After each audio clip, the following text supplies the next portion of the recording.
Hello beautiful ladies, जय Shri Krishna. Welcome back to my YouTube channel.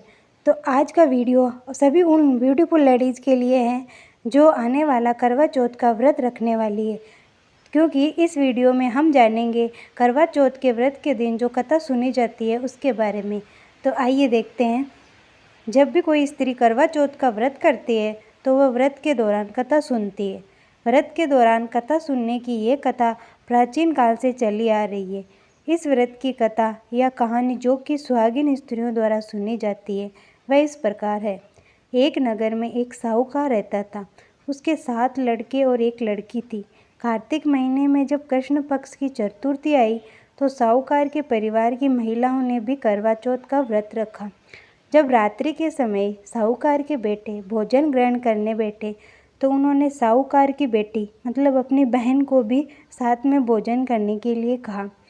भाइयों के द्वारा भोजन करने का कहने पर उनकी बहन ने उत्तर दिया कि आज मेरा व्रत है, मैं चांद के निकलने पर पूजा विधि संपन्न करके ही भोजन करूंगी। भाइयों के दौरान बहन का भूख के कारण मुरझाया हुआ चेहरा देखा नहीं गया। उन्होंने अपनी बहन को भोजन कराने के लिए प्रयत्न किया। उन्होंने घर के बाहर जाकर अग्नि जला दी। उस अग्नि का प्रकाश अपनी बहन को दिखाते हुए कहा कि देखो बहन, चांद निकल आया है, तुम चांद को अर्घ देकर और अपनी पूजा करके भोजन ग्रहण कर लो।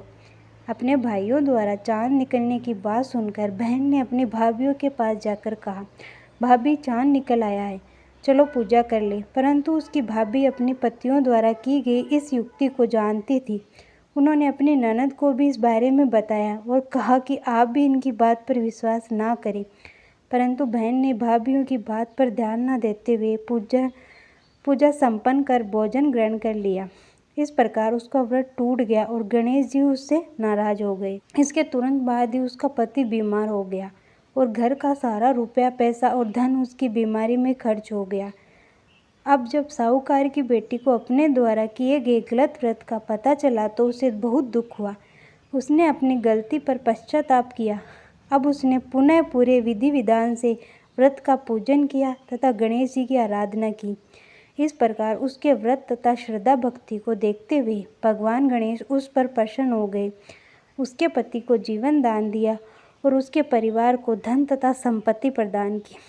जिस प्रकार जो भी श्रद्धा भक्ति से इस करवा चौथ के व्रत को करता है वो सारे सांसारिक क्लेशों से मुक्त होकर प्रसन्नतापूर्वक अपना जीवन यापन करता है।